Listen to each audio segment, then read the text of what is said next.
Hi, this is Dr. Tony Cooper. Just a reminder, this is not a substitute for medication or counseling. If you're having thoughts of harming yourself or another person, or if this material triggers you, please contact your doctor or a mental health specialist to discuss your concerns. You can find my books on Amazon, my videos are on YouTube, or you can listen to my podcast, Life Without Baggage, on Apple Podcasts, Google Podcasts, or Spotify. Now here is an excerpt from a recent podcast. Today I'm going to talk about drama in dating, or how to keep drama to a minimum in dating. A lot of my clients are single or divorced, and it's kind of difficult in these days to navigate the dating environment. So I'm going to share with you the things that I share with clients and with friends, and I think these are equally applicable to men and women. I think that you are better off if you can try to follow this as closely as possible.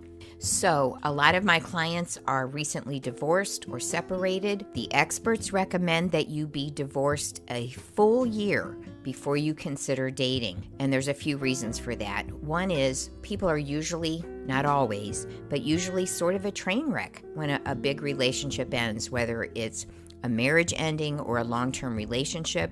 So we're not in our best state of mind when we are coming off of some kind of loss or rejection. We tend to repeat mistakes or go to the opposite extreme of previous mistakes unless we've had time to grieve and also to learn what we need to learn about ourselves, about how we operate, unmet needs, addictive tendencies, codependent tendencies.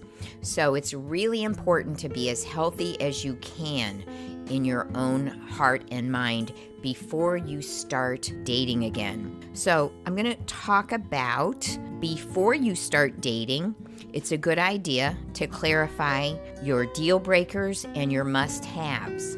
So for deal breakers, here's some ideas. There's not one way to do this, but you might have some personal deal breakers, but you want to look at whether or not the person is able to maintain employment, whether or not their faith matches yours, if that's important to you, whether or not they're financially responsible, how much debt they have. You might want to double check if they're single. Don't make assumptions. And I tell my male and female clients, if you have a strong interest in somebody, do a background check. And you can do those online. I don't know what the best ones are, but I would recommend you do that. People don't always tell you everything you need to know. Sometimes they're embarrassed, sometimes they're devious, and just because you have chemistry with someone doesn't mean that they're good for you. Ted Bundy was a very charming person, but he was a serial killer. So you want to know whether or not they have addictions, drugs, alcohol, porn, gambling, things like that, and consider what distance is acceptable to you. People have varying levels of how much emotional intensity that they want. What are their long-term goals? Do they want to be married? Do they prefer to live alone?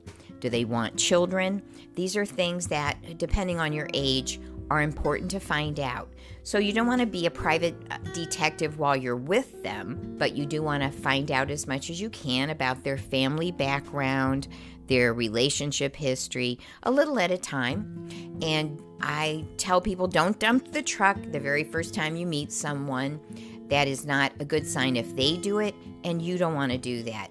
Emotional intimacy is built a little bit at a time. So clarify in your own mind, what are your deal breakers, what you must have, and then expect the dating process to be a process. I tell my clients that finding a partner is kind of like digging through the DVD bin at Walmart. I don't know if you've ever done that, but there's a whole lot out there, but a lot of it you don't want to take home with you. So keep in mind, this will probably be a process. Try not to be discouraged. You'll hit a lot of brick walls before you find the right person. And you want to be praying that God gives you guidance, that He gives you wisdom. I encourage people to ask God to expose anything that needs to be exposed early on, that He would close the doors that He wants closed. But there's still an element of choice in this, and if we have a lot of blind spots, If we ignore pink flags, which become screaming sirens and bright red flags over time, especially if you get involved too soon. Know your tendencies, whether you tend to be a rescuer, whether you tend to rush in, if you get involved physically too fast. Once people get involved physically, they really stop their decision making. They stop examining and building the friendship. If you can't maintain a friendship with the person, there's really not a lot of hope for anything long-term that will be satisfying or functional. So the biggest mistake men and women do is they get involved physically too soon. They allow chemistry to dictate where the relationship is going, and that is not your best indicator of whether or not this person is going to be a good match for you in the long run. So those are a little bit of things to keep in mind. So here's another thing that experts recommend. There's books and probably videos that I think it's Men Are From Mars, Women Are From Venus, or something like that.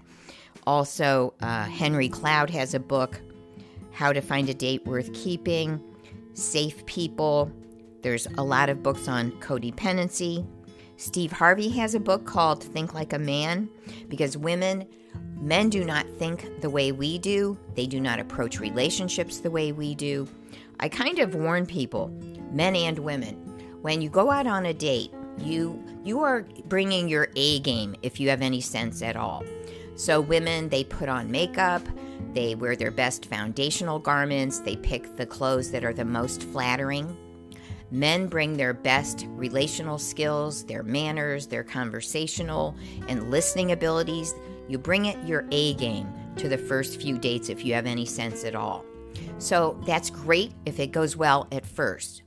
But that's not an indicator of whether or not the man or the woman can maintain those good relational skills, those good manners over time. So you have to take your time and get to know a person, build the friendship, put off as much as you can getting involved physically, because that is going to mess up your logic. It just does, men or women, especially women. So remember, we are body, soul, and spirit. So as you're getting to know a person, do you connect spiritually?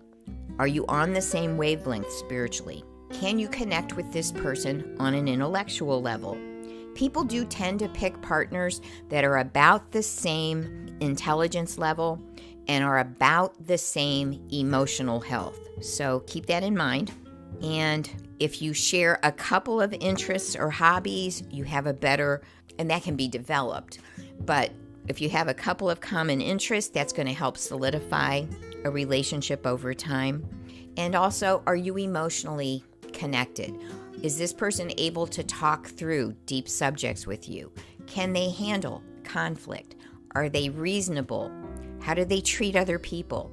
Do they keep their promises?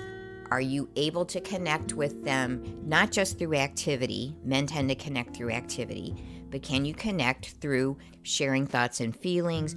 That's what's going to develop the emotional intimacy. And for long-term satisfaction in a relationship, you need to be able to get to emotional intimacy. So another reason where if the physical stuff starts too soon, then you're going to short circuit that emotional intimacy, and you're going to be all focused on the chemistry. And that may feel wonderful, it's addictive, but it doesn't build the foundation you need. And for those of you who are trying to follow the Bible in your dating, regardless of your age, regardless of your relationship history, the Bible teaches sexual purity. So if you're trying to live a life where you are following the Bible and you're waiting till marriage, whether you've been married before or not, there's really not much advantage to stirring up all of the passion if there's nothing you can do with it. So a person who values you is not going to rush you into a physical relationship. And my male clients have the same problems with women as a lot of the women do with men. People are in a hurry to hook up physically, and that is not going to help you build a relationship. It's not going to help you get to know the person. You need to see how they interact with your friends. with their family, with waiters and waitresses. You need to get to know the person as a whole. And if you can get to know them in a group setting before you start dating, that's even better. So let's talk about online dating, because that is one of the main ways that people meet now. The experts recommend you get to know a variety of people all at the same time on a casual basis. This will help slow down the emotional bonding. It can help slow down how fast things progress physically.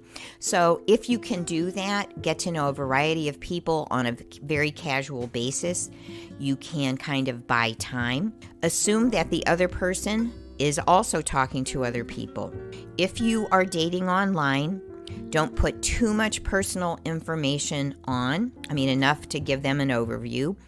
Maybe put your deal breakers on there, the things that you have to have, the things you're looking for, as well as the things that, aren't going to happen. If faith is an issue to you, if staying pure before marriage is an issue to you, you might want to put that on your profile. It may or may not help weed out people, but it might. So stay on the site to communicate. Avoid getting off the site until you are ready. If a person is rushing you to get off the site, they may be a scammer, they may have some kind of addictive stuff, they have some kind of agenda. So take your time. A person who doesn't respect your boundaries at the start is not going to respect them as you progress, and that goes for men and women. Protect your personal data. I wouldn't give my last name. I would not give work details. I would not give my address. Ask the person whether their photo is recent. I've heard many, many stories of people who meet the person online. They go meet them in public, and the picture must have been 10 years old. Their weight is off by 50 to 100 pounds. So you can ask if the photo is recent. And then if the person is very different from their photo, that tells you right off the bat this person is misleading, they have an agenda, and you probably don't want to progress in a relationship with someone who is devious. So meet in a public place the first few times. I mentioned doing a background check if you start to get interested in someone. Let your friends know where you are and when you are meeting this other person so that you have a little bit of protection. And then ask good questions. Find out about when was their last serious relationship, about kids, job, family, goals, church. Watch out if they are pushy. Watch out if they dump the truck of everything that they've ever been through. Watch out if they portray themselves as a victim and just want to rehearse how awful their ex is. That person is not ready to date, and you don't want to be their new free therapist or their next victim. So these are things to keep in mind. Take your time, protect yourself. Not everyone is what they appear to be, and it takes time to find out. If this person goes to a church, ask them if you can talk to their pastor about them. If they freak out, you know they have some secrets. Okay, so here's some other suggestions about pacing. Remember, affection forms a bond, whether it's through friendships or whether it's through dating. So be very careful in pacing how much affection you exchange with the person. People become blinded to the other person's flaws when there's a lot of chemistry, so keep that in mind. Build the friendship first, and be careful if this person is rushing you into a physical relationship. It may be they have nothing else to offer. It may be that they don't know how to build an emotional connection. It may be some kind of addictive problem they have. But remember, chemistry is temporary. It does wear off. Infatuation can last months, even a couple of years. But if you don't have that foundation of friendship and emotional intimacy, that's going to short circuit. So take your time. Find out what your friends and family think of this person. If you have a friend that tells you the truth, see about getting this new interest around your friend circle and see what they think. Don't loan them money. Don't give them advice. Don't start taking over and helping them, having them over all the time. Don't buy them stuff. I encourage men to not get involved in taking on problems. Don't try to fix their parenting if they have parenting issues. And women, don't become his new therapist. Don't rush in. If you are a naturally giving person, you're going to have to hold back, because otherwise you're going to establish a pattern where you are rescuing, where you are codependent, where your needs are not going to be met. See if the other person is willing to do their side in building the relationship. So think about what it would be long term if everybody's going to have flaws, but you don't want to compromise who you are to fit in with them. If you can be yourself, if you can grow together, build your friendships, build some hobbies, maybe go to church together, see how you do when you have a conflict. If this person handles conflict in a reasonable way, if they keep their promises, then you may have something together, and keep praying that God would show you what you need to see. Couples who date for about 2 years, they seem to have the best chance statistically. So if a person is too slow or if they're too quick, something else is going on. So you want to try to understand that. So how to get out of a relationship. So the faster you get in, it's harder to get out. So you want to ease in and then ease out if you have to. But if you need to get over a bad relationship, I put together a handout, and I'm just going to read some of the things I encourage people to do when they need to get out. List the 10 worst things that this person ever did to you, so that when you miss them, you can go back to your list. Remember the dysfunctional parts of the relationship that you put up with. Remember those things when you start to rehearse the fantasy of how great things used to be.